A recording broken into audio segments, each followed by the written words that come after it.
remains. But here we stop first at Akko, by the sea.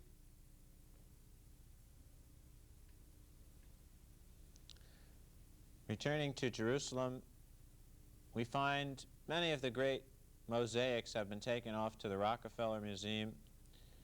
These that we see now are from the area of Beit Sha'an, not far from the synagogue of Rehov, which we saw earlier.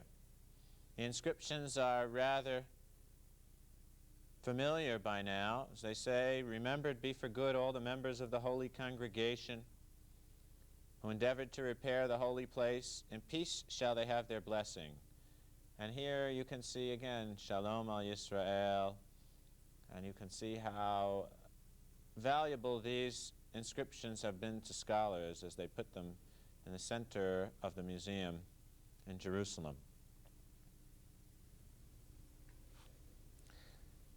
Another inscription, an important one, found in the Rockefeller Museum, was, until we found the one at Rehov, the longest inscription known. It's the inscription of the Ein Gedi Synagogue, a synagogue south of Jerusalem in the Judean wilderness.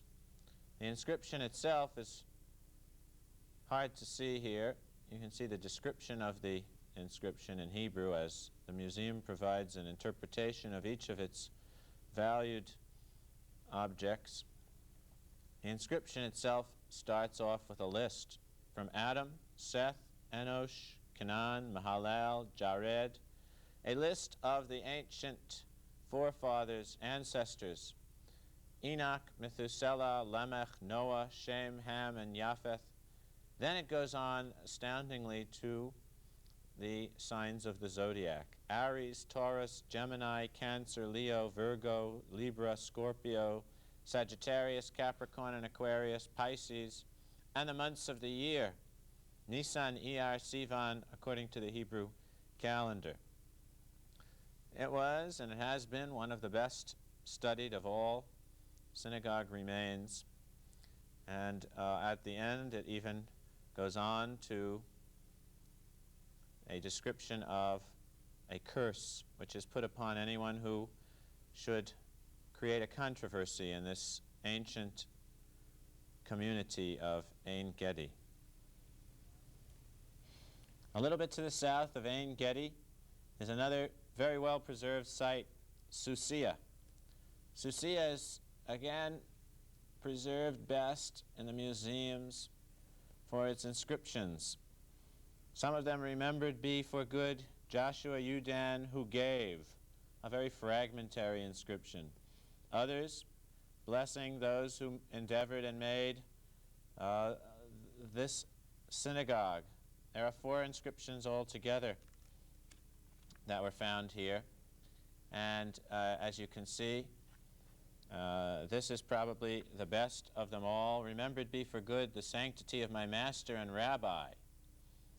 A mention of the word rabbi is very unusual in any of these inscriptions. Esai, the priest, the honorable, the venerable, who made the mosaic and plastered its walls with lime, which he donated at a feast.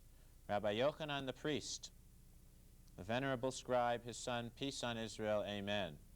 As we move on to some of the other remains, you can see a menorah from Eshtemoa.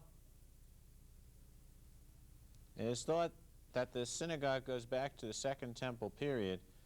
In 1913, a very impressive stone was found in Jerusalem called the Theodotus inscription, which speaks of Theodotus, son of Vatinas, the priest and Synagogus, son of Archus Synagogus, grandson of an Archus Synagogus, who built a synagogue for the purposes of reciting the law and studying the commandments, and the hostel, chambers, and water installations to provide for the needs of the itinerants from abroad.